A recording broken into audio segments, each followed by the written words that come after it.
The scorching summer of 1877 had turned Hope Harrington's shingles to kindling, and as she balanced precariously on her rickety ladder, hammer in hand, she wondered if the roof would claim her life before the Arizona heat. Sweat beaded on her brow, stinging her eyes as she squinted against the merciless sun that blazed over Hangtown, Arizona territory. The town had earned its morbid name. Honestly, 3 horse thieves had met their fate at the end of a rope on the old oak at the edge of town back in '62. Now it was a growing settlement caught between the old ways and the promise of progress, much like Hope herself.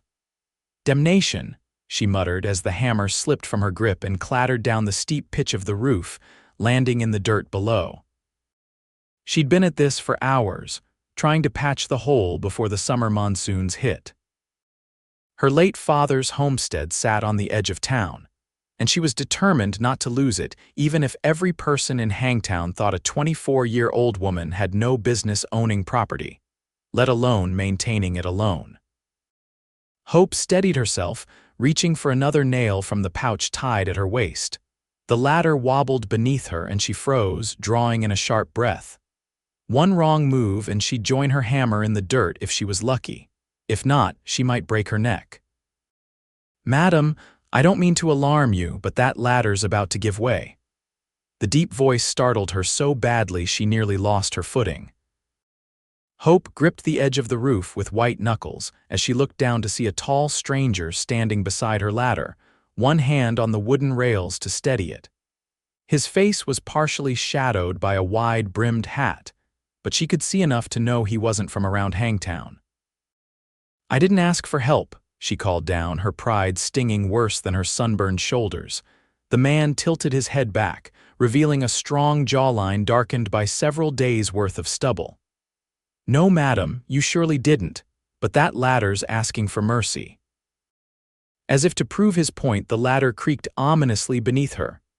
"You planning on watching me fall, or did you have something else in mind?" Hope challenged, though her heart hammered in her chest. A smile curved the stranger's mouth. "What I had in mind, madam, was to offer my assistance." "Owen Fletcher at your service." He touched the brim of his hat. "Recently arrived from Texas, and I happen to know my way around a roof." Hope studied him for a long moment. His clothes were trail-worn but clean enough: faded blue shirt, dusty denims, and well-used boots. A gun belt hung at his hip, the leather polished but scarred with use. He looked like every other drifter who passed through Hangtown except for his eyes. They were clear and direct, a shade of blue that reminded her of the sky just after a storm. "Hope Harrington," she finally replied. "And I can manage my own repairs, Mr. Fletcher." "I don't doubt your capabilities, Miss Harrington, but that doesn't change the fact that your ladder's about to snap in two." As if the ladder had been waiting for its cue, a sharp crack split the air. Hope felt herself falling and had just enough time to gasp before strong arms caught her. The impact knocked the breath from her lungs, and she found herself staring up into the face of Owen Fletcher. "You were saying?" he asked, the corner of his mouth twitching.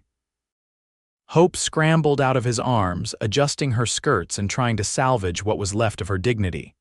"Thank you," she said stiffly, "but I still need to fix that roof." Owen looked up at the gaping hole. "You need more than a patch, Miss Harrington. That whole section needs replacing." "I'm aware," Hope replied, pushing a strand of dark hair from her face, "but I'll make do with what I have." Owen studied her for a moment, then the roof, and finally the broken ladder. "I've got a better one on my wagon, and I've got time." He gestured toward the road where a wagon stood, loaded with supplies and hitched to a sturdy bay horse. Hope crossed her arms. "Why would you help a stranger? What do you want in return?" "Maybe I just can't stand to see a good roof go to waste," he replied. "Or maybe I've been traveling a long while and wouldn't mind some honest work before I move on." Hope considered him skeptically. Men didn't just offer help without expecting something in return. That was a hard lesson she'd learned after her father's passing 3 years ago. "I can pay you a fair wage," she offered, deciding that keeping things businesslike was best. "But I don't have much." Owen shook his head. "A meal would be payment enough. Been eating my own cooking too long." Hope hesitated, then nodded curtly. Fine, but just for today. Just for today, Owen agreed, though something in his expression suggested he didn't entirely believe it. He retrieved his ladder, a sturdier contraption than Hope's had been, and climbed to the roof with an ease that spoke of experience. Hope watched as he examined the damage, his movements confident and sure. You'll need new timber for this section, he called down. These beams are rotted through. Hope's heart sank. I don't have timber. I've got some in my wagon, Owen replied. Was planning to sell it in Prescott, but I reckon your need is more immediate. I told you I can pay, and I told you a meal would do, he interrupted. Now, you got any water? This sun's fierce today. Hope retrieved the water bucket from her kitchen and brought it out to him. He climbed down to drink, removing his hat to reveal thick, sandy-colored hair. Without the shadow of the brim, she could see his face clearly weathered by sun and wind, but younger than she'd first thought, perhaps 30 or so. A small scar cut through his right eyebrow and laugh lines crinkled at the corners of his eyes. How long have you been trying to fix this alone? He asked after taking a long drink. Since the last storm, Hope admitted. About 2 weeks now. Owen raised an eyebrow. 2 weeks. With that ladder and a hammer, I had nails too, Hope said defensively. He laughed then, a warm sound that surprised her. You're either the most stubborn or the bravest woman I've met, Miss Harrington. It's my home, she said simply. I'll do what I must to keep it. Something in Owen's expression shifted, a flash of understanding or perhaps respect. Let me get that timber, he said, replacing his hat. By midday, Owen had cleared away the damaged section and was measuring the new timber. Hope had given up pretending she wasn't watching him work and sat in the shade of her porch, mending a shirt while keeping an eye on his progress.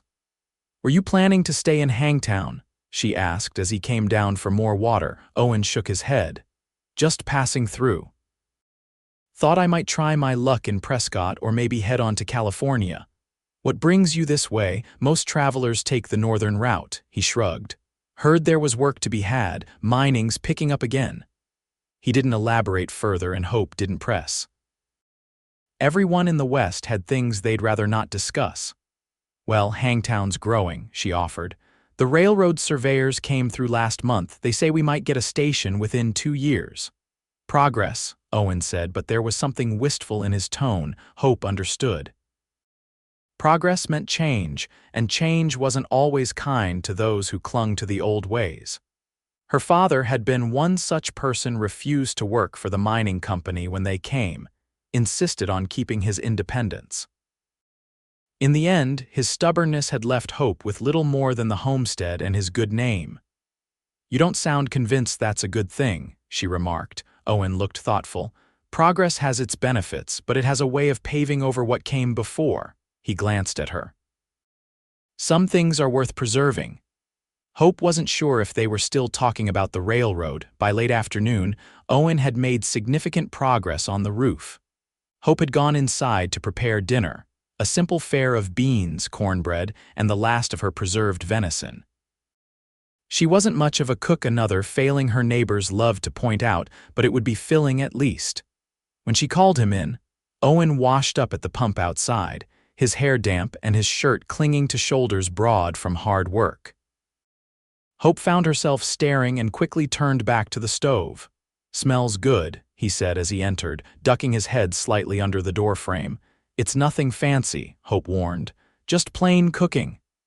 After weeks of hardtack and jerky, plain cooking sounds like heaven. They ate in relative silence at first, the awkwardness of strangers sharing a table hanging between them. Eventually, Hope's curiosity got the better of her. Were you always a drifter, Mr. Fletcher? She asked. Owen considered the question. Not always. Had a small ranch in Texas for a time. Before that, rode with a cattle outfit. He took a bite of cornbread. What about you? Have you always lived in Hangtown, born and raised? Hope confirmed. My father came here during the first silver strike in '59. Met my mother here. She was a schoolteacher from back east. She died when I was 12, influenza. Pa and I managed until the fever took him 3 years ago. "I'm sorry," Owen said, and he sounded like he meant it. Hope nodded her acknowledgement. "What happened to your ranch?" she asked, changing the subject. Something dark flickered across Owen's face. "Lost it. Drought took the cattle, bank took the land." He said it matter-of-factly, but Hope recognized the quiet pain beneath the words. "That seems to be the way of things these days," she said softly. "The little holdings get swallowed up by bigger interests." Owen nodded. "You've managed to hold on, though." "So far," Hope agreed. "But it's not been easy. There's a man from the Southwestern Land Company who comes by every few months with an offer.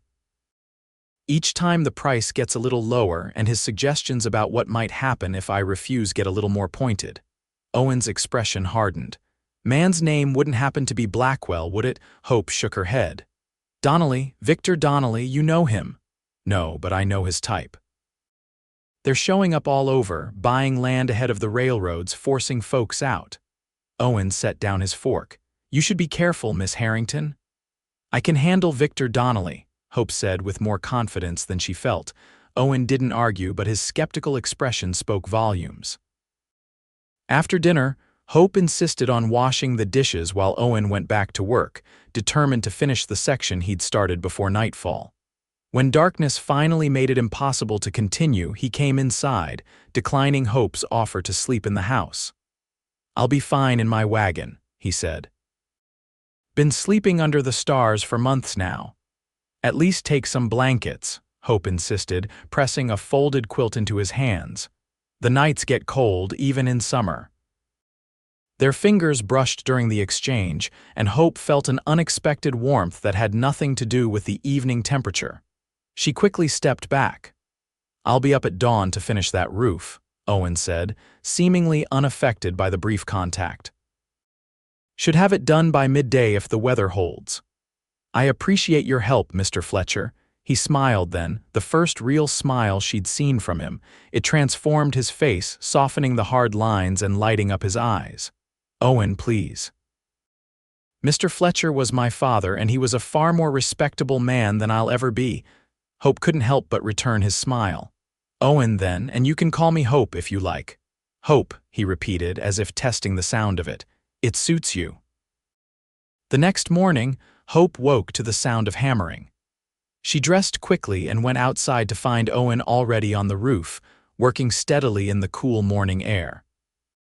He'd removed his shirt in anticipation of the heat to come, and Hope found herself staring at the play of muscles across his back as he drove nails into the new timber.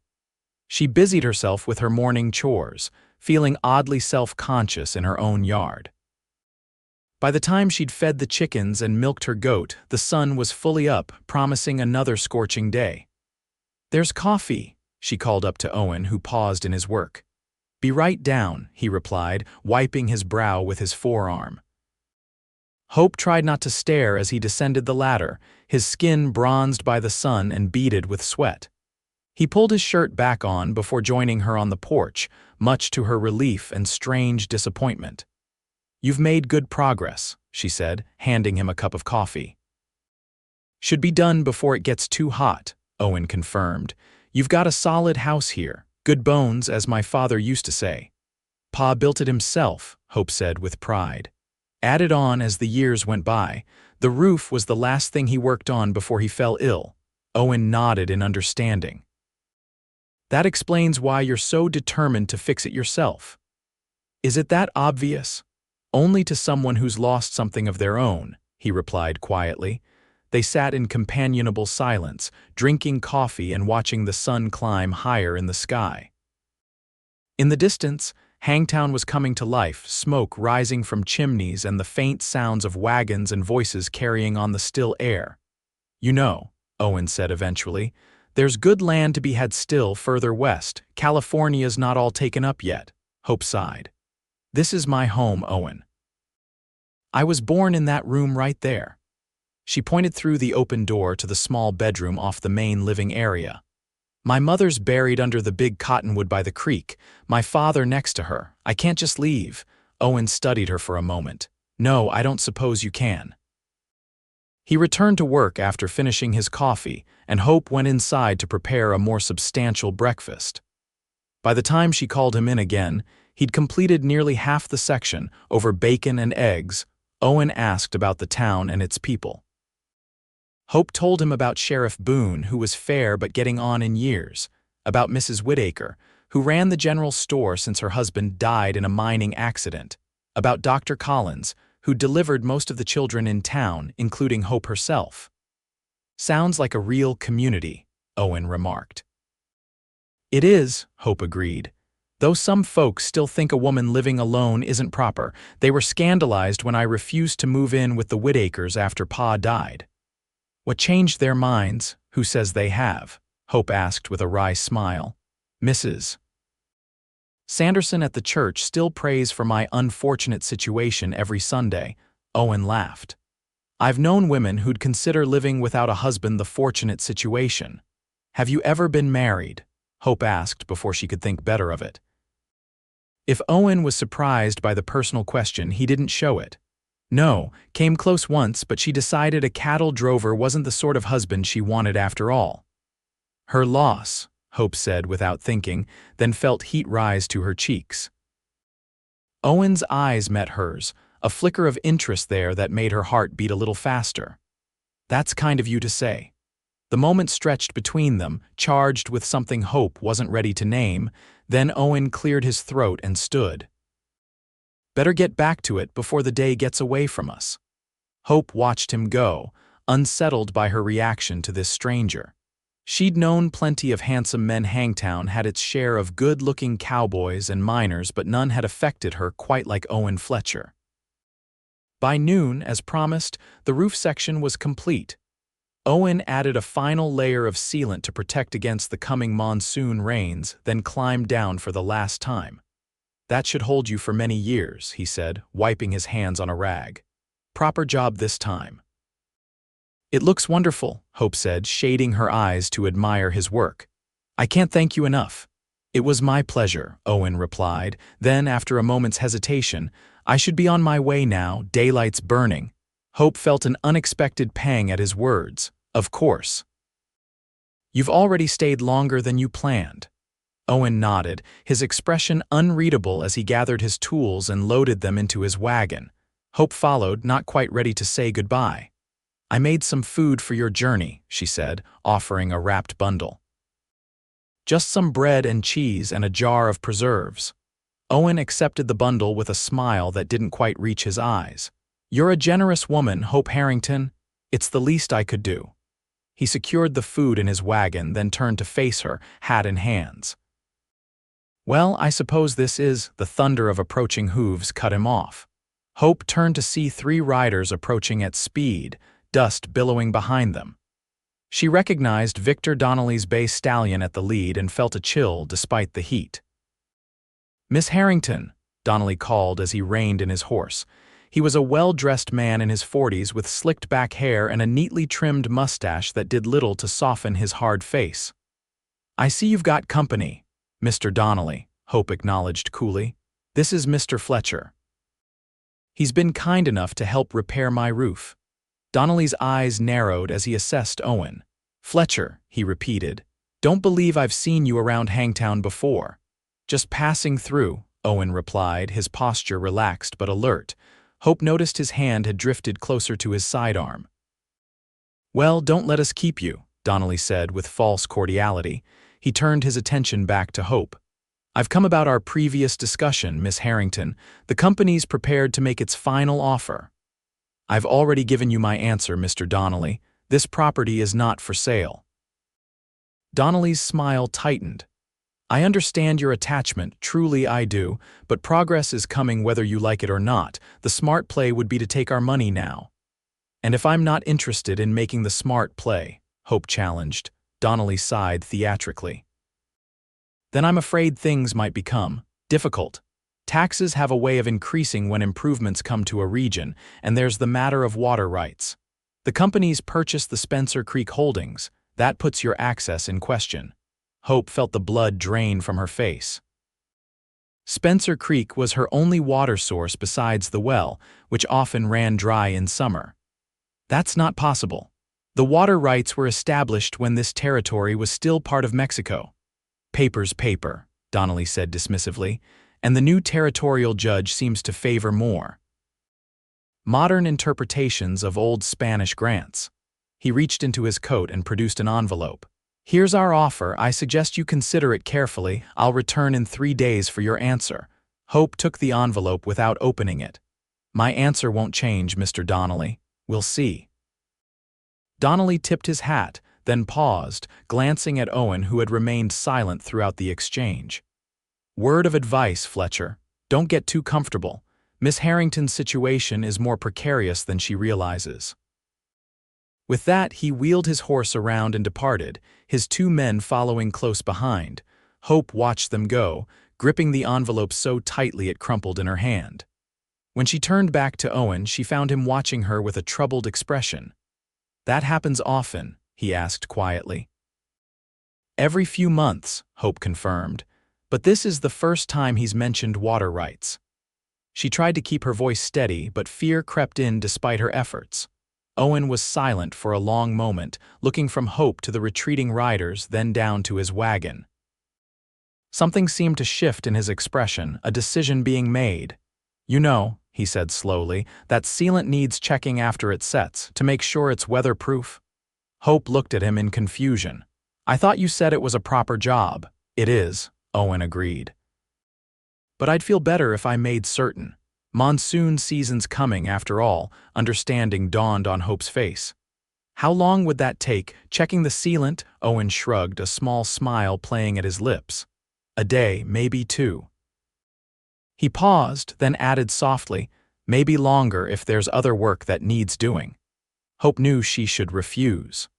Owen Fletcher was a drifter, a man with no ties and no reason to involve himself in her troubles. But something in his steady gaze made her trust him in a way she couldn't explain. "I do have some fencing that needs repair," she said carefully, "and the barn door's been sticking something awful." Owen's smile widened. "Sounds like you could use an extra pair of hands for a spell." "I could pay you a fair wage," Hope offered again. "We'll work something out," Owen said, then turned to unhitch his horse from the wagon. "Where should I put my things?" And just like that, the cowboy who had climbed up to fix her roof didn't come back down. The first night of Owen's extended stay, Hope insisted he take the small room off the kitchen that had once been her father's study.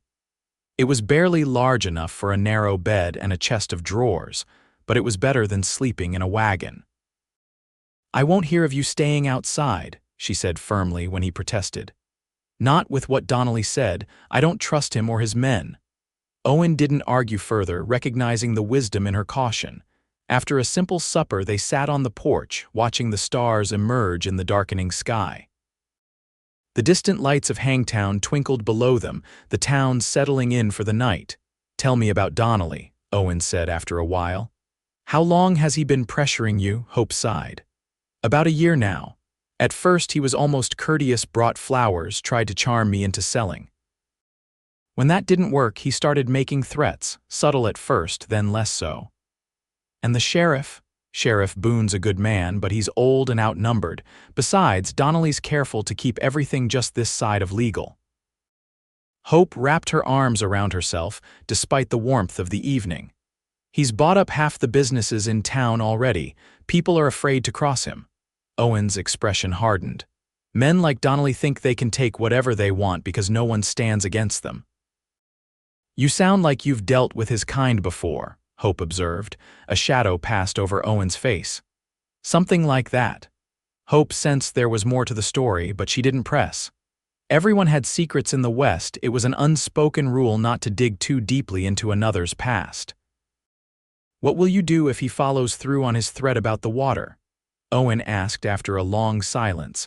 Hope had been asking herself the same question since Donnelly's visit. "Fight, I suppose, though I'm not sure how." "There might be legal options," Owen suggested. "If your claim predates the territory." "Perhaps," Hope said doubtfully, "but lawyers cost money and Donnelly has more of that than I ever will." Owen nodded thoughtfully. "We'll figure something out," he said, and Hope was struck by the easy way he'd included himself in her problems. "Why are you helping me?" she asked suddenly. "You don't know me, you were just passing through." Owen seemed to consider her question carefully. When I lost my ranch, he said finally, no one helped me, not a single neighbor, not the town where I'd traded for years. They all looked away. He met Hope's gaze directly. Maybe I'm trying to balance the scales a bit. There was more to it than that, Hope suspected, but she accepted his answer with a nod. Well, I'm grateful, whatever your reasons.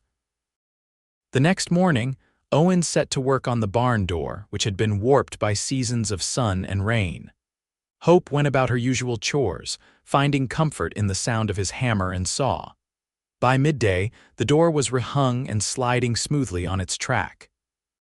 "You're handier than most cowboys I've known," Hope remarked as they shared lunch in the shade of the old oak tree. Owen smiled. "My father was a carpenter before he took up ranching, made sure I knew my way around tools before I could ride." "He taught you well," Hope said, then hesitated. "Is he still living?" Owen shook his head. "No, lost both my parents in '67. Fever swept through our county." "I'm sorry," Hope said softly, understanding all too well the pain of such loss. "It was a long time ago," Owen replied, though his eyes told a different story. He finished his sandwich and stood. "I was thinking I'd take a look at that fencing next. The south pasture line looked like it needed the most work." "I'll help," Hope offered. "It'll go faster with two." They worked side by side through the afternoon, repairing the fence that separated Hope's small property from the neighboring ranch. The sun beat down mercilessly, but neither complained as they dug new post holes and stretched wire. "Your neighbors don't help with the boundary fence?" Owen asked as they paused to drink from the water jug Hope had brought. "The Taylors are good people, but Mr. Taylor's been ill this past year. Their boys do what they can, but they're stretched thin keeping their own place running." Hope wiped sweat from her brow. "Besides, I can manage." "Sure you can," Owen agreed, and there was no condescension in his tone, only respect. "Doesn't mean you should have to do it all alone, though." Something warm unfurled in Hope's chest at his words. Since her father's death, she'd grown used to doing everything herself, to proving she didn't need help. Owen's matter-of-fact acceptance of her capability, paired with his willingness to assist anyway, was unexpectedly moving. They finished the fence as the sun was setting, painting the desert in brilliant golds and reds. Walking back to the house together, covered in dust and tired from honest labor, Hope felt a strange contentment she hadn't experienced in years. "I'll draw water for washing up," she said as they reached the yard. Owen nodded gratefully. "I'd appreciate that. I've got enough dirt on me to start a garden." Hope laughed, the sound surprising her with its ease. "You can use the washroom first. I'll get supper started." Later, as they sat at her small kitchen table eating beef stew and biscuits, Hope found herself watching Owen when he wasn't looking. His hair, damp from washing, curled slightly at the ends. His hands, strong and calloused, handled his utensils with unexpected grace. There was something about him that didn't quite fit the mold of the typical drifter, an education in his speech, perhaps, or a gentleness that belied his weathered exterior. "You're staring," Owen said without looking up from his plate. "Do I have food on my face?" Hope flushed, embarrassed at being caught. "No, I was just thinking about Donnelly," Owen guessed. Hope seized the excuse. "Yes, he'll be back in 2 days." Owen set down his fork. "Have you thought about what you'll tell him?" "The same thing I always tell him, that this land isn't for sale, at any price." "He might follow through on his threats this time," Hope nodded grimly. "I expect he will." "Then we need a plan," Owen said. "Something more than just saying no." Hope raised an eyebrow. "We." Owen held her gaze steadily. "If you'd rather handle this alone, just say so, but as long as I'm here, I'm offering my help." Hope studied him, searching for any hint of ulterior motive and finding none. "All right," she said finally. "What do you suggest?" "First, we need to know exactly what we're dealing with," Owen said, leaning forward. "Has Donnelly filed any legal claims to the water rights?" "I don't know," Hope admitted. "How would we find out?" "County Records Office would have the filings." "I could ride into town tomorrow, ask some questions." Hope frowned. Donnelly has eyes everywhere. If you start asking questions, he'll know. Let him, Owen said with a shrug. Sometimes knowing someone's watching makes a man hesitate before doing anything too bold. Hope wasn't convinced, but she nodded anyway. All right, but be careful. Donnelly's not above using force when he thinks he can get away with it. I can handle myself, Owen assured her, and something in his tone made Hope believe him. The next morning, Owen rode into Hangtown on his bay gelding. Hope watched him go with a mixture of worry and relief. Worry for his safety, relief that she wasn't facing Donnelly alone anymore. She spent the morning tending her small vegetable garden, trying not to glance toward town every few minutes. By midday, her nerves had gotten the better of her, and she was seriously considering saddling her mare and following after Owen when she heard hoofbeats approaching. Relief flooded her as she recognized Owen's broad-shouldered figure, but it quickly turned to concern when she noticed he wasn't alone. Another rider accompanied him, a lean, older man she recognized as Judge Wilson, the circuit judge who made rounds through the Arizona Territory settlements. Hope wiped her hands on her apron and went to meet them, confusion and apprehension mingling in her stomach. Owen, Judge Wilson. Owen dismounted, his expression grave but not defeated. Hope, the judge has some information you need to hear. Judge Wilson tipped his hat respectfully. Miss Harrington, sorry to arrive unannounced, but when Mr. Fletcher explained your situation, I thought it best to come directly. Of course, Hope said, trying to hide her nervousness. Please come inside, I can offer you some coffee. Once they were settled at her kitchen table with steaming cups before them, Judge Wilson pulled several folded papers from his saddlebag. Mr. Fletcher tells me Victor Donnelly has been pressuring you to sell your property and has now threatened your water access, the judge began without preamble. Hope nodded. Yes, sir. He claims his company has purchased the Spencer Creek holdings and my water rights are in question. Judge Wilson's weathered face creased in a frown. That's what I thought. Miss Harrington, I've reviewed the county records thoroughly this morning. The Southwestern Land Company has indeed purchased much of the surrounding property, but they have no legal claim to Spencer Creek or any water rights affecting your homestead. Hope felt a surge of relief, quickly tempered by suspicion. Then why would Donnelly claim otherwise? Because he's counting on you not knowing any better, Owen interjected, or not having the means to challenge him. Judge Wilson nodded grimly. Unfortunately, Mr. Fletcher is correct. It's a tactic I've seen employed all too often as the territory develops. Companies make false claims, intimidate small landholders, and by the time the legal system catches up, it's too late. People have already sold or abandoned their properties. But it's not legal, Hope protested. No, it's not, the judge agreed. Which is why I've taken the liberty of drafting this. He pushed one of the papers toward Hope.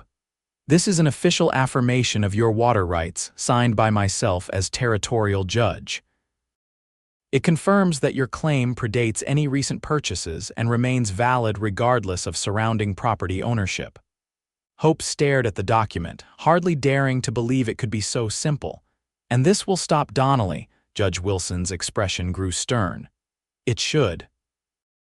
If it doesn't, if he continues to make false claims or threatens you in any way, you bring this paper and yourself directly to me. Fraud and intimidation are crimes, Miss Harrington, and I will not tolerate them in my jurisdiction. Hope looked from the judge to Owen, who was watching her with quiet satisfaction. How did you arrange this so quickly? She asked him. I just asked the right questions, Owen replied modestly. The judge did the rest. Judge Wilson chuckled. Mr. Fletcher is being humble. He rode into my office like a man on a mission, laid out the whole situation, and convinced me to review the records personally rather than leaving it to my clerk. The older man's eyes twinkled. He can be quite persuasive when he wants to be. Hope felt a swell of gratitude so intense it nearly brought tears to her eyes. Thank you, she said, looking from one man to the other. Both of you. Don't thank me yet, Judge Wilson cautioned, rising to his feet. Donnelly won't take this lying down.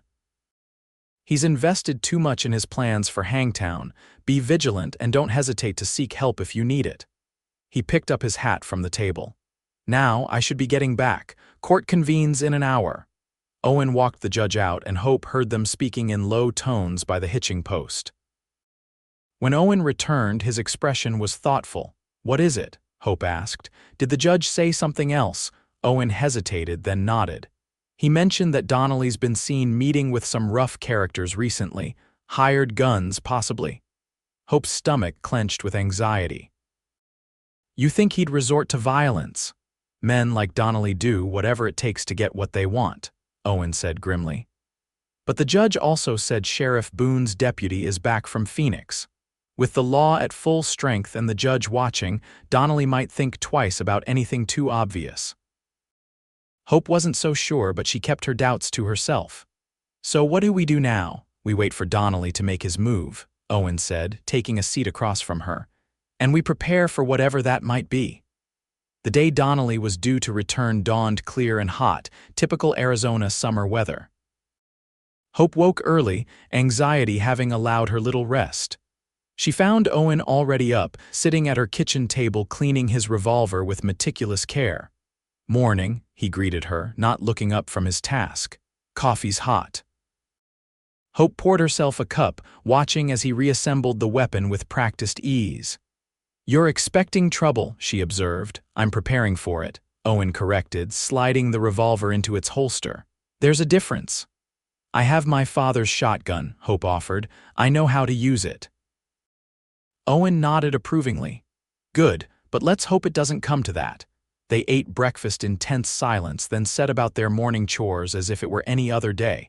By noon, there was still no sign of Donnelly. By mid-afternoon, Hope's nerves were stretched thin with waiting.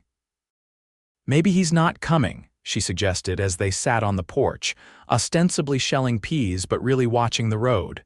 "He'll come," Owen said with certainty. "Men like him don't give up easily." As if summoned by Owen's words, dust appeared on the horizon. Hope tensed, her hands stilling on the peas in her lap. But as the riders drew closer, she realized it wasn't Donnelly. "That's Sheriff Boone," she said, recognizing the lawman's distinctive gray horse.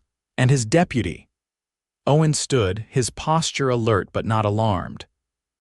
"Stay here," he instructed. Stepping off the porch to meet the approaching lawman, Hope ignored him, setting aside the peas and following. Sheriff Boone was a grizzled veteran of both the Mexican War and the more recent conflict between the states. His weathered face was grim as he reined in his horse before them. "Miss Harrington," he greeted her, tipping his hat. "Mr. Fletcher, we've got trouble." "Donnelly," Owen guessed. Sheriff Boone nodded. "He's gathering men at the Silver Dollar, at least 8 of them, all armed. Been drinking and making threats." The sheriff's faded blue eyes fixed on Hope. "Your name's been mentioned specifically, Miss Harrington." Hope's throat went dry. "What kind of threats?" "The kind I take seriously," Sheriff Boone replied grimly. "Deputy Rollins and I came to warn you. And to suggest you might want to stay in town tonight where we can keep an eye on things." Hope shook her head firmly. "This is my home, Sheriff. I won't be driven from it." The sheriff sighed, clearly having expected her answer. "Figured you'd say that." "In that case, we'll stay with you until Donnelly shows his hand." "That's not necessary," Owen began, but Sheriff Boone cut him off. "With all due respect, son, it is. Donnelly's hired some real hard cases, more than one man can handle, no matter how good you are with that iron on your hip." Owen didn't argue further, recognizing the wisdom in the sheriff's words. "We appreciate the help, Sheriff." As the lawman dismounted, Hope saw Deputy Rollins eyeing Owen with open curiosity. "Don't believe we've met properly," the young deputy said, extending his hand. "Sam Rollins." "Owen Fletcher," Owen replied, shaking the offered hand. "You been in these parts long, Fletcher?" There was something in the deputy's tone that put Hope on edge. Before Owen could answer, she intervened. "Mr. Fletcher's been helping me with repairs around the place. Now, if you gentlemen are staying, I should see about preparing some food." She retreated to the kitchen, but not before catching the significant look that passed between the sheriff and his deputy. Something was happening that she didn't understand, and it left her with a sense of foreboding that had nothing to do with Donnelly's threats. As she worked in the kitchen, she could hear the men's voices from the porch, though not their words. When Owen came in to fetch water, she confronted him directly. "What aren't you telling me?" she demanded in a low voice. "The deputy recognized you, or at least your name." Owen's expression turned guarded. "It's nothing for you to worry about." "If it involves my home and my safety, it absolutely is," Hope countered. "I deserve the truth, Owen." For a long moment he seemed to wrestle with himself. Finally he sighed. "All right, but not now." He glanced toward the porch where the lawman sat. "Later, when we have privacy." Hope wanted to press, but the sound of approaching horses interrupted her intentions. Owen's hand went to his revolver as he moved to the window. "It's Donnelly," he confirmed grimly, "and he's brought company." Hope joined him at the window. Victor Donnelly sat astride his bay stallion, looking every inch the successful businessman in his tailored suit and pristine hat. Behind him were at least 6 riders, rougher-looking men whose hands rested near their weapons. "Stay inside," Owen instructed, his voice brooking no argument. "Let the sheriff handle this first." For once, Hope didn't protest. She watched from the window as Owen joined the lawman in the yard, forming a line between her home and the approaching threat. "That's far enough, Donnelly," Sheriff Boone called out, his voice carrying clearly through the open window. "State your business." Donnelly reined in his horse, a look of feigned surprise on his face. "Sheriff, I didn't expect to see you out this way." "I'm simply calling on Miss Harrington to discuss a business proposition." "With 6 armed men," Deputy Rollins challenged, "the roads can be dangerous," Donnelly replied smoothly. "A man in my position takes precautions." His gaze shifted to Owen, narrowing slightly. "I see Miss Harrington has acquired protection of her own." "Miss Harrington has the protection of the law," Sheriff Boone stated flatly, "which includes her right to refuse to sell her property. Judge Wilson has confirmed her water rights are secure, so any claims to the contrary would constitute fraud." Hope could see Donnelly's composure slip momentarily at the mention of the judge. He hadn't expected this complication.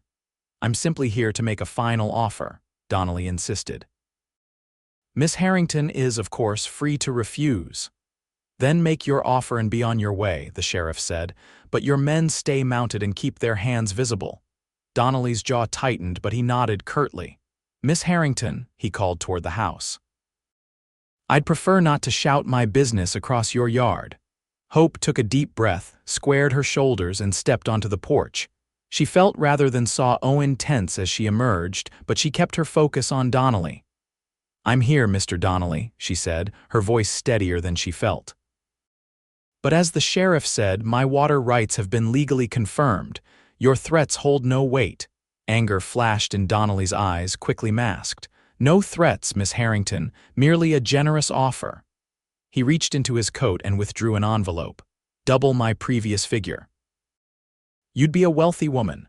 Hope didn't move to take it. "My answer remains the same. This land is not for sale." Donnelly's smile turned cold. "Perhaps you should consider your position more carefully. Hangtown is changing. The railroad's coming, whether you like it or not." "Progress can't be stopped." "Maybe not," Hope agreed. "But it can be guided by those who care about more than just profit." A tense silence followed her words. Donnelly stared at her with barely concealed fury while his men shifted uneasily in their saddles, clearly sensing their employer's anger.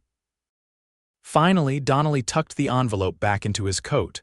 "You're making a mistake, Miss Harrington, one you'll regret." His gaze slid to Owen, then back to Hope. "Enjoy your protector while he's here. Men like him don't stay in one place long." With that parting shot, he wheeled his horse around and rode away, his men following after a moment's hesitation. Hope released a breath she hadn't realized she was holding. Sheriff Boone turned to her, his expression grave. "That's not the end of it," he warned. "Donnelly's not the type to accept defeat graciously." "What do you suggest?" Hope asked. "Deputy Rollins will stay tonight. Keep watch," the sheriff decided. "I'll head back to town, keep an eye on Donnelly and his men." He glanced at Owen. I assume you're staying as well, Fletcher. Owen nodded firmly. I am. The sheriff studied him for a moment longer, then seemed to come to a decision. Good. Between the two of you, Miss Harrington should be safe enough. He turned to his deputy. Sam, get your gear set up in the barn. I'll be back at first light unless there's trouble.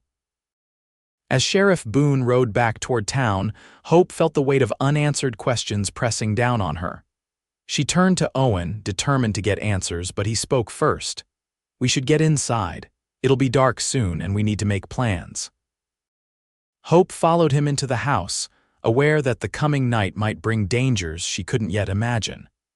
But she was equally certain that whatever Owen was hiding would come to light before morning. Night fell over the homestead, wrapping the house in darkness broken only by the soft glow of lamps. Deputy Rollins had taken up position in the barn, insisting he could keep better watch from there. Hope suspected he was giving her and Owen privacy, though for what purpose she couldn't say. They sat at the kitchen table, the remains of a simple dinner pushed aside. Owen had been unusually quiet, his gaze often drifting to the windows as if expecting trouble at any moment. It's time you told me what's going on, Hope said finally, breaking the tense silence. The whole truth, Owen. Not just about Donnelly, but about you. Owen's eyes met hers, and in them she saw resignation mixed with something like regret. You're right, you deserve to know. He took a deep breath. My name is Owen Fletcher, that much is true. But what I didn't tell you is that until 6 months ago I was a U.S. Marshal. The revelation hit Hope like a physical blow. A marshal, but you said you lost your ranch. That was true too, Owen said. I was a rancher before I pinned on the badge. Took up the law after I lost my land, figured I might as well put my gun to good use. His mouth twisted in a humorless smile. Spent 5 years chasing outlaws across 3 territories. Hope tried to reconcile this new information with the man she thought she knew. Why did you leave the service? Owen's expression darkened. A job went bad, very bad. I was tracking a gang that had robbed the Tucson Bank 3 men led by a killer named Jace Harmon. Followed them to a small settlement called Pine Creek. He paused, and Hope could see the memory pained him. Take your time, she said softly. Owen nodded gratefully. Harmon and his men had taken refuge in the local saloon. I went in after them, confident I could handle it. I'd taken down worse men before. His voice grew hollow. What I didn't know was that they'd paid off half the town to protect them. When I made my move, all hell broke loose. By the time it was over, Harmon and one of his men were dead, along with 4 townspeople caught in the crossfire. Hope gasped softly. That's terrible, but surely it wasn't your fault. The inquiry cleared me, Owen acknowledged. Said I acted appropriately given the circumstances, but those people were still dead, and I was the one who brought violence to their door. He looked down at his hands. I turned in my badge the next day, and you've been drifting ever since, Hope surmised. Trying to outrun ghosts, Owen confirmed quietly, not doing a very good job of it. Hope reached across the table, covering his hand with her own. Is that why Deputy Rollins recognized you? Because you were a marshal, Owen nodded. Sam's brother served with me briefly. He must have described me well enough for Sam to make the connection. Does this have anything to do with Donnelly? Hope asked, sensing there was more to the story. Maybe, Owen admitted. When I was a marshal, I heard rumors about the Southwestern Land Company, how they operated on the edge of the law, using intimidation and sometimes worse to get what they wanted. Never had cause to investigate them officially, but the name stuck with me. Hope absorbed this information, feeling both reassured and unsettled by Owen's revelation. On one hand, his experience as a lawman explained his confidence in dealing with Donnelly. On the other, it suggested the danger might be greater than she'd imagined. You think Donnelly knows? About your past, Owen shook his head. Doubtful. I kept a low profile during my service, and I've been careful since. Hope studied him across the table, seeing him with new eyes, not just a drifter with a kind heart and skilled hands, but a man with a past filled with both purpose and pain. Why did you really stay to help me, Owen? She asked quietly. Was it just because of Donnelly, or was it something else? Owen met her gaze directly. At first, I stayed because I recognized Donnelly's type men who take what isn't theirs because they can.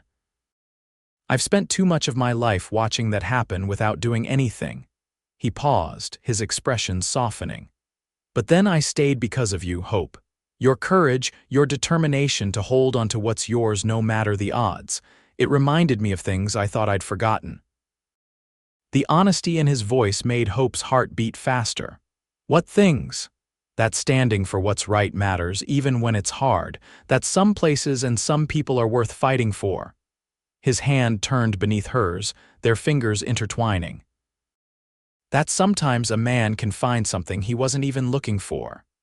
The meaning behind his words hung in the air between them, charging the moment with possibilities neither had dared acknowledge until now. Hope felt a warmth spreading through her that had nothing to do with the summer heat. Before she could respond, a sharp crack split the night, the unmistakable sound of a rifle shot. Owen was on his feet in an instant, pulling Hope down to the floor as another shot shattered the window, sending glass spraying across the kitchen. "Stay down," Owen commanded, drawing his revolver. He crawled to the window, keeping low, and peered cautiously over the sill. More shots rang out, followed by return fire from the direction of the barn. Deputy Rollins, Hope realized, engaging whoever was attacking them. "How many?" she asked, her voice surprisingly steady despite her racing heart. "At least 3, maybe more," Owen replied grimly. "They're using the darkness for cover." He turned to her. "Is there a back way out of here?" Hope nodded. "Through the root cellar. There's a tunnel Pa dug during the Apache troubles, comes out by the creek." "Good. Get your father's shotgun and be ready to use it if necessary." Owen moved toward the door, staying low. "I'm going to help Rollins. If I give the signal 3 short whistles, you take the tunnel and run for town. Find Sheriff Boone." "I'm not leaving you to face them alone," Hope protested. Owen's expression was unyielding. "This isn't a discussion, Hope. Promise me you'll go if I signal." The intensity in his eyes silenced her objections. "I promise," she said reluctantly. Owen hesitated, then moved back to her side. Before Hope could react, he cupped her face in one hand and kissed her, a brief, fierce gesture that left her breathless. "For luck," he murmured, then was gone, slipping out the back door into the darkness. Hope retrieved her father's shotgun from its place above the mantel, checked that it was loaded, and positioned herself where she could watch both the front door and the windows. The gunfire outside continued sporadically, making it impossible to tell who had the upper hand. Minutes stretched like hours as Hope waited, straining to hear any sound that might indicate what was happening. Then, abruptly, the shooting stopped. The silence that followed was somehow more terrifying than the noise had been. Hope's muscles tensed, the shotgun steady in her hands as she watched the door. When it finally opened, she nearly fired before recognizing Owen's silhouette. "It's over," he said, his voice weary. "Rollins winged one of them. They've retreated for now." Hope lowered the shotgun, relief washing through her. "Donnelly's men?" "Most likely, though they were careful to keep their faces hidden," Owen confirmed, closing the door behind him. "Rollins is keeping watch. They probably won't try again tonight, but we can't be sure." He moved to the table, lighting a fresh lamp to replace the one shattered in the gunfire. In the renewed light, Hope gasped. A dark stain was spreading across his left sleeve. "You're hurt," she exclaimed, setting down the shotgun and rushing to his side. Owen glanced down as if noticing the wound for the first time. "Just a graze. Barely feel it." "Sit down and let me tend to it," Hope ordered, already moving to fetch water and bandages. Owen obeyed without argument, which told Hope the injury was more painful than he was admitting. She helped him remove his shirt, revealing a shallow but bloody furrow across his upper arm where a bullet had passed. "You're lucky," she said as she gently cleaned the wound. "An inch to the right and it would have been much worse." "I've had worse," Owen replied, his voice tight with pain despite his attempt at nonchalance. Hope worked in silence for a moment, bandaging the injury with practiced hands. "This isn't going to end, is it?" she asked finally. "Donnelly won't stop." Owen's expression was grim. Not until he's forced to. Men like him only understand one thing: power. He needs to learn that attacking you has consequences he's not prepared to face. How do we make him understand that? He has money, hired guns, influence with the territorial government. But he doesn't have the law on his side, Owen pointed out. And after tonight, he's crossed a line. Firing on a homestead with a deputy present, that's no longer just business, that's attempted murder. Hope finished securing the bandage and sat back, studying Owen's face. Despite the pain and fatigue evident in his features, his eyes were clear and determined. "You have a plan," she stated rather than asked. Owen nodded slowly. "The beginnings of one, but it means I'll have to leave at first light." Hope felt her heart constrict at his words. "Leave where?" "Prescott, I need to speak with Judge Wilson directly. If we can get him to issue warrants for Donnelly and his men based on tonight's attack, it changes everything." "That's a 2-day ride, even pushing hard," Hope protested. "And you're injured." "Which is why Deputy Rollins will go instead," came a new voice from the doorway. Hope turned to see the young deputy standing there, his own arm sporting a makeshift bandage. "Sam," Owen acknowledged. "How bad is it?" "Just a scratch," Rollins replied, echoing Owen's earlier dismissal of his own wound. "I was coming to suggest exactly what you're planning. I can make better time to Prescott, and my testimony as a lawman will carry more weight with the judge." Owen considered this, then nodded reluctantly. "You're right, but that leaves Hope with less protection while you're gone." "I'll send Sheriff Boone out at first light," Rollins promised. "And I'll ride like the devil himself is on my tail. With luck, I'll be back with warrants and reinforcements in 3 days." 3 days is a long time," Hope said quietly. "Donnelly won't wait that long to try again." Owen reached for her hand, his grip firm and reassuring. "We'll be ready for him, and this time we'll be the ones setting the terms of engagement." As Deputy Rollins prepared to leave for Prescott, Hope and Owen made plans to fortify the homestead. The barn would be their fallback position if the house became indefensible, while the tunnel through the root cellar remained their final escape route if all else failed.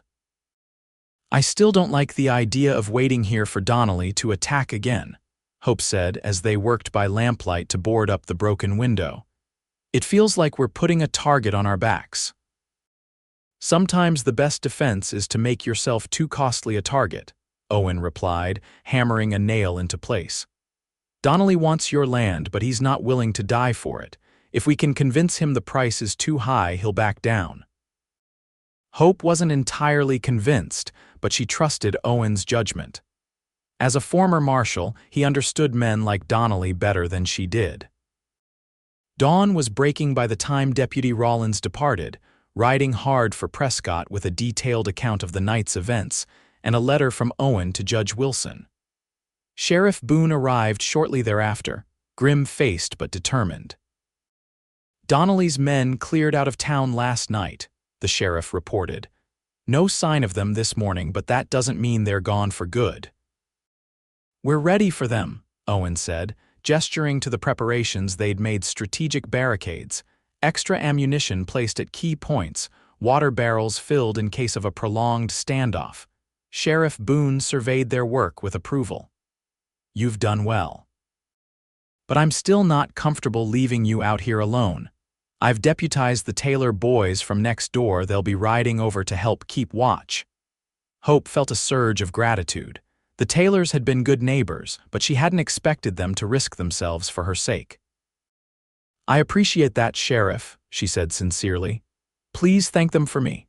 "Thank them yourself when they arrive," the sheriff replied with a small smile. "Community stands together, Miss Harrington. That's one thing Donnelly doesn't understand about places like Hangtown." With the sheriff's arrival and the promise of additional help, some of the tension eased from Hope's shoulders. While the men discussed patrol schedules and defensive positions, she retreated to the kitchen to prepare a substantial breakfast. They would all need their strength for whatever lay ahead. As she worked, Hope found her thoughts returning to Owen's revelation about his past, and to the brief, passionate kiss they had shared in the midst of danger. Neither had mentioned it since. Both focused on more immediate concerns, but the memory lingered, warming her even as uncertainty about their future gnawed at her. Would Owen stay once this was over? Or would he continue his solitary wandering, seeking redemption for deaths he couldn't have prevented? Hope didn't know, and she was afraid to ask, afraid of the answer, afraid of the feelings taking root in her heart despite her best efforts to guard it.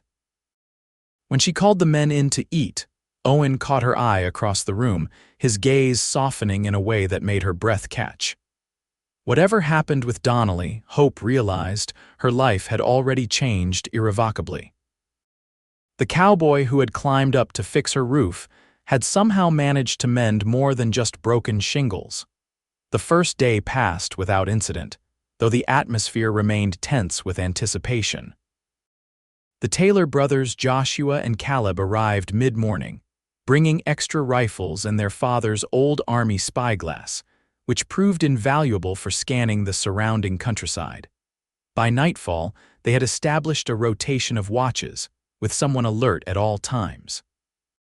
Hope insisted on taking her turn despite Owen's initial objections. "I can shoot as well as any of you," she pointed out firmly, "and it's my home we're defending. I won't sit idle while others risk themselves on my behalf." Owen had conceded the point with reluctant admiration. "Just be careful," he'd said. "Donnelly's men will shoot first and ask questions never."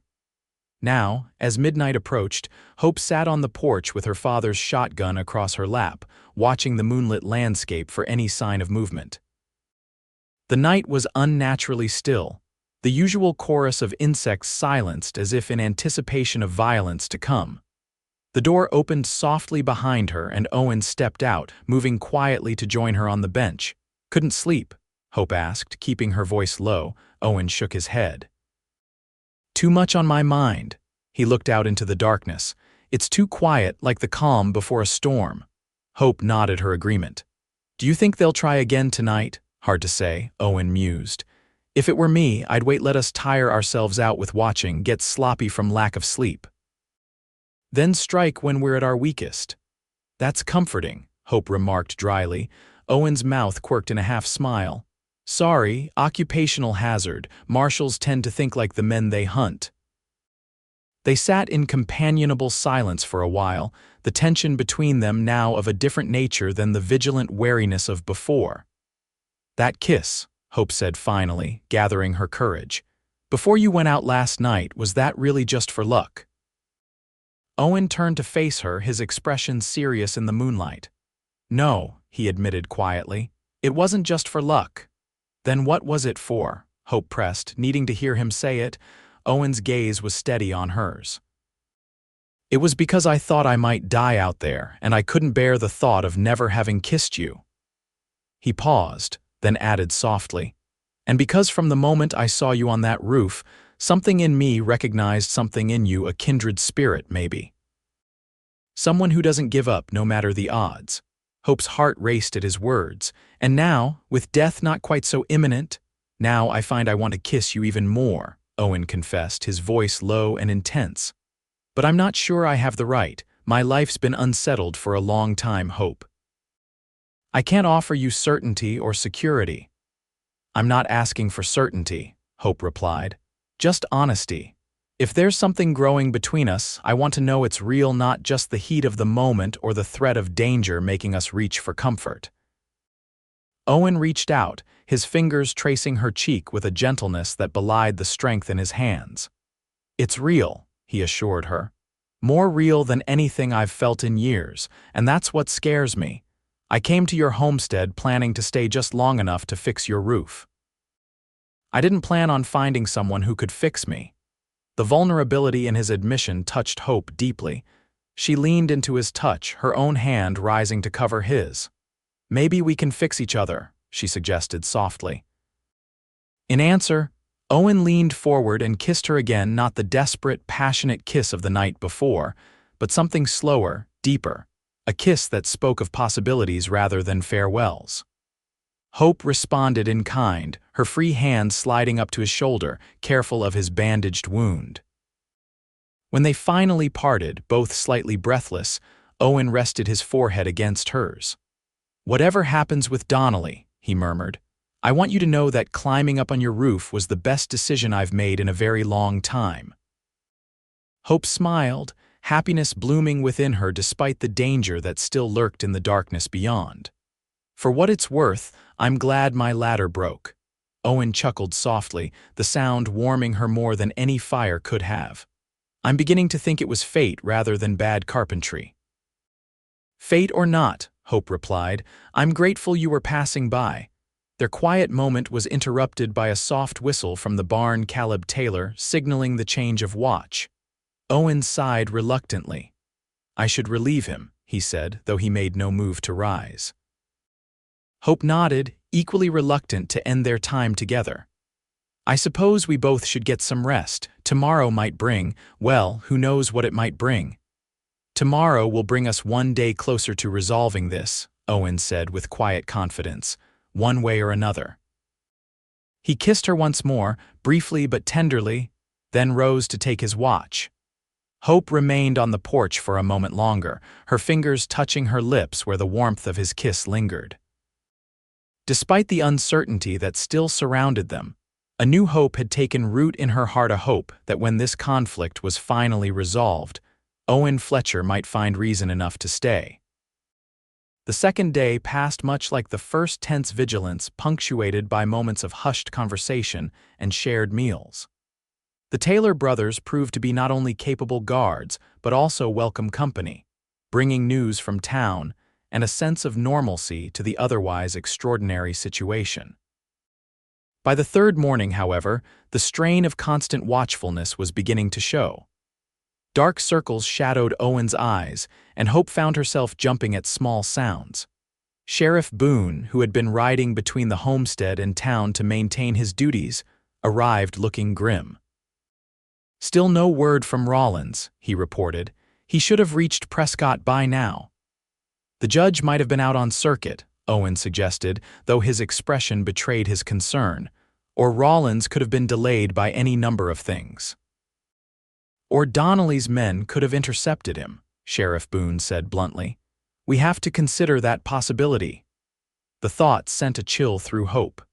If Donnelly had gone so far as to attack a lawman on official business, the situation was even more dire than they had imagined. "What's our next move?" she asked, looking from the sheriff to Owen. Owen ran a hand through his hair, fatigue evident in every line of his body. "We maintain our position. If Rollins doesn't return by tomorrow, I'll ride to Prescott myself." "You're in no condition for that kind of ride," Hope objected. "Your arm is healing fine," Owen cut in. "And I won't leave you undefended any longer than necessary." Their conversation was interrupted by Joshua Taylor bursting through the door, his young face flushed with excitement.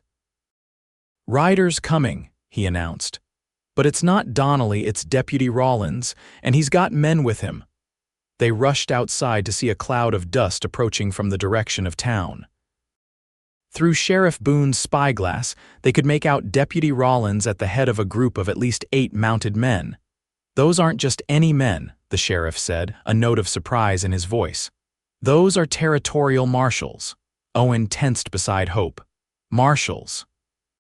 Why would the judge send marshals?" "I guess we're about to find out," Hope replied, watching as the riders drew nearer. When the group finally arrived at the homestead, Deputy Rollins dismounted with a triumphant grin despite the evident fatigue of hard riding. "Sheriff, Miss Harrington." "We got him." "Got who?" Sheriff Boone demanded. "Donnelly, arrested in Prescott this morning," Rollins confirmed. "Him and 3 of his men. Judge Wilson issued the warrants as soon as he heard my report." The deputy turned to Owen. "Your letter helped Fletcher. The judge remembered you from your service." One of the marshals stepped forward, a tall, lean man with a weathered face and shrewd eyes. "Fletcher," he acknowledged with a nod. "Been a while." "Marshal Hayes," Owen replied, his posture stiffening almost imperceptibly. "I didn't expect to see you here. Judge Wilson thought you might need backup," Hayes explained. "Said Donnelly's operation was bigger than we realized. Turns out he was right." Hope looked between the 2 men, sensing a history she wasn't privy to. What do you mean, bigger than we realized? Marshal Hayes turned to her with a respectful nod. Miss Harrington, I presume Rollins has told us about your situation and your right to ask. He removed his hat, running a hand through graying hair. Victor Donnelly isn't just a land speculator. He's been using the Southwestern Land Company as a front for a much larger operation: illegal land grabs throughout the territory, intimidation, even murder when necessary. Murder? Hope echoed, shocked despite everything they'd experienced. Hayes nodded grimly. We've been investigating reports of homesteaders who refused to sell and then met with accidents, fallen into mine shafts, caught in flash floods, that sort of thing. Too many to be coincidence. When Rollins arrived with his story about the attack here, it confirmed what we suspected. So it's over? Hope asked, hardly daring to believe it could be so simple. Donnelly's been arrested and that's the end of it. Not quite, Hayes replied. Donnelly's just one man. His operation is extensive: corrupt officials, hired guns, even a judge in Tucson we believe is on his payroll. We've made arrests, but there are still loose ends. Like the men who attacked us, Owen surmised. Hayes nodded. Exactly. They're still out there and they might try again, either to eliminate witnesses or simply out of revenge. So nothing's really changed, Hope said, disappointment heavy in her voice. I wouldn't say that, Hayes countered. Donnelly's behind bars. His financial assets have been frozen pending investigation. The network he built is already starting to unravel as his men realize they won't be paid. The marshal smiled slightly. You've won the battle, Miss Harrington. Now we just need to secure the victory. Owen stepped forward. What do you need from us, Hayes? Statements, for starters. Detailed accounts of everything Donnelly said and did. Hayes looked at Hope. Especially any threats regarding water rights or other property matters. The more evidence we can compile, the stronger our case. And in the meantime, Hope pressed, what about the men who are still out there? That's why we're here, Hayes said, gesturing to his fellow marshals. Judge Wilson has authorized us to provide protection until we're certain the threat is neutralized. 2 of my men will remain here with you, while the rest of us track down Donnelly's remaining associates. Relief washed through Hope, tempered with cautious optimism. It wasn't the definitive end she'd hoped for, but it was a significant shift in their favor from besieged defenders to protected witnesses. As the marshals set up camp in her yard, and Sheriff Boone departed to spread the news in town, Hope found herself momentarily overwhelmed. The last week had been a whirlwind of fear, violence, and unexpected connection. Now, with Donnelly arrested and marshals providing protection, the immediate danger had passed. But what did that mean for her and Owen? She found him by the corral, deep in conversation with Marshal Hayes. They fell silent as she approached, and Hayes excused himself with a knowing look that made Hope wonder what they had been discussing. So, she said, coming to stand beside Owen at the fence, a former marshal helping to bring down a criminal operation. It's almost poetic. Owen smiled faintly. Hardly, I just happened to be in the right place at the right time. I'd call it the right place at the right time too, Hope agreed softly, but for entirely different reasons. Owen turned to face her fully, his expression serious. Hayes offered me my badge back. The words hit Hope like a physical blow. She tried to keep her face neutral even as her heart constricted painfully. I see, and what did you tell him? That I needed time to think, Owen replied. That I had considerations now that I didn't have before. Hope swallowed hard. Considerations. Owen reached for her hand, his touch gentle but sure. Hope, when I climbed up on your roof, I was a drifter with no destination and no purpose beyond the next day. I certainly wasn't looking to put down roots anywhere. His thumb traced small circles on the back of her hand. But then I met this stubborn, beautiful woman who refused to give up her home, no matter the odds against her. And somewhere between fixing that roof and defending this homestead, I started to think that maybe having roots again wouldn't be so bad. Hope's breath caught in her throat. Are you saying what I think you're saying? I'm saying I don't want to leave, Owen admitted. Not you, not this place. I'm saying that for the first time since I lost my ranch, I've found somewhere that feels like it could be home. He hesitated, then added softly, if you'll have me, that is. Joy bloomed in Hope's chest, bright and warm as the Arizona sun. Of course I'll have you, she whispered, stepping closer to him. I think I've been hoping you'd stay since that first day, even when I was too proud to admit it. Owen's smile was like dawn breaking across his face. He drew her into his arms, mindful of his healing wound, and kissed her a kiss full of promise and future and home. When they parted, breathless and beaming, Owen rested his forehead against hers. I should warn you, he murmured, I'm not much of a farmer. Cattle I understand. Crops are another matter entirely. Hope laughed, happiness bubbling up within her. Fortunately, I know my way around a garden, and there's plenty of good grazing land to the north that's still unclaimed. We could expand, maybe run a small herd. Owen repeated, savoring the word. I like the sound of that. So do I, Hope agreed, her heart so full she thought it might burst. Though I suppose we should discuss a few details before we start planning our cattle empire. Owen raised an eyebrow, his eyes twinkling. Details like what? Like whether you're planning to court me properly before moving into my house permanently, Hope replied with a teasing smile. Hangtown might be a frontier town, but Mrs. Sanderson would have an apoplexy if we just started living together without certain formalities. Owen threw back his head and laughed, the sound rich and free. Hope Harrington, I would be honored to court you as properly as any woman has ever been courted. His expression grew tender. And when the time is right, when you're ready, I'd be even more honored to make you my wife. Hope felt tears of joy prick her eyes. I think I might be ready sooner than you expect, she admitted. After all, we've already faced gunfire together. What's a little thing like marriage after that? Owen pulled her close again, his arms strong and secure around her. A beginning, he murmured against her hair. The best kind of beginning. In the days and weeks that followed, Hangtown buzzed with the story of how Hope Harrington and the former marshal had stood against Victor Donnelly and his criminal operation. The territorial newspapers picked up the tale, embellishing it with each retelling until Owen joked that they'd soon be credited with single-handedly saving the entire Arizona territory. True to his word, Marshal Hayes and his men tracked down the remaining members of Donnelly's organization.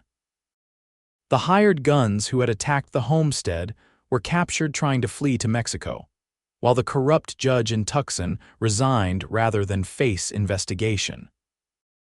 By summer's end, the Southwestern Land Company had been dissolved, its legitimate assets sold to pay restitution to the homesteaders who had been victimized. Owen courted Hope with a dedication that both amused and touched her. Despite living on the same property, he had taken up residence in the repaired barn. He insisted on formal calls, bringing wildflowers and small gifts, taking her on proper rides into town where he proudly introduced her as Miss Harrington, the bravest woman in the territory. For her part, Hope found herself falling more deeply in love with each passing day. Owen's steadiness complemented her fire, his quiet strength supporting rather than overwhelming her independence. They worked side by side to improve the homestead, building a proper corral, expanding the garden, making plans for the future that now stretched bright before them. When Owen formally proposed on a crisp October evening, kneeling in the same spot where they had first met, Hope's yes was as certain as the stars appearing overhead. They were married in November, with Sheriff Boone giving the bride away and Deputy Rollins serving as best man. Even Marshal Hayes returned for the occasion, bringing news that Donnelly had been convicted and sentenced to 20 years in the territorial prison. Never seen a more fitting match, Mrs. Whittaker declared at the wedding celebration. The woman too stubborn to leave her home and the man too honorable to let her face trouble alone. I still say it was that latter breaking that sealed their fate, Joshua Taylor added with a grin. If Miss Hope hadn't nearly fallen off her roof, Mr. Fletcher might have just kept riding. Some things are meant to be, Sheriff Boone observed sagely. Broken ladders or no. That night, as husband and wife settled into the homestead that was now truly theirs together, Owen pulled Hope into his arms with a contentment that radiated from him like heat from a stove. "Happy, Mrs. Fletcher?" he murmured against her temple. Hope smiled up at him, her heart so full of love she could hardly contain it. "Happier than I ever thought possible," she admitted. "And you, any regrets about not taking back that marshal's badge?" Owen shook his head firmly. "Not a one. Some men are meant to wander, enforcing the law wherever they go. Others are meant to stand their ground, building something that lasts." His fingers traced the curve of her cheek with reverence. "I've done my wandering. Now I want to build with you." "We already have a good foundation," Hope said softly. "The best," Owen agreed. "And plenty of room to grow." As the years passed, the Fletcher homestead did indeed grow. With Owen's knowledge of cattle and Hope's skillful management, they gradually built a modest but successful ranch. The unclaimed grazing land to the north was officially added to their holdings, and by 1880, a small herd of prime beef cattle carried the Fletcher brand. The railroad came to Hangtown as predicted, bringing new opportunities and challenges. Owen served 2 terms as town marshal, helping to guide the community through its transition from frontier settlement to proper town. Hope, meanwhile, became a respected voice on the town council, advocating for responsible development that preserved the character of the place she loved. Their family grew as well. In the spring of 1879, Hope gave birth to their first child, a sturdy boy they named James, after Owen's father. 2 years later came Elizabeth, with her mother's dark hair and her father's clear blue eyes. In 1884, their family was completed with the arrival of Thomas, a quiet, thoughtful child who seemed to combine the best qualities of both parents. Through it all, the joys and sorrows, droughts and bounties, quiet evenings and busy days, Owen and Hope remained each other's steadfast partners. Their love, forged in the heat of adversity, only deepened with time and shared experience. On the 10th anniversary of their meeting, Owen surprised Hope by completely rebuilding the old porch where they had shared their first meaningful conversations. The new structure was wider, sturdier, with a gently swinging seat big enough for 2. "So we can grow old watching the sunset together," he explained as he showed her his handiwork. "It's perfect," Hope declared, leaning against his shoulder as they tested the swing. "Though I think we have quite a few years before we can claim to be old." Owen chuckled, his arm warm around her waist. "Maybe so, but I plan to spend every one of them right here with you." "I'm holding you to that promise, Owen Fletcher," Hope said, tilting her face up for his kiss.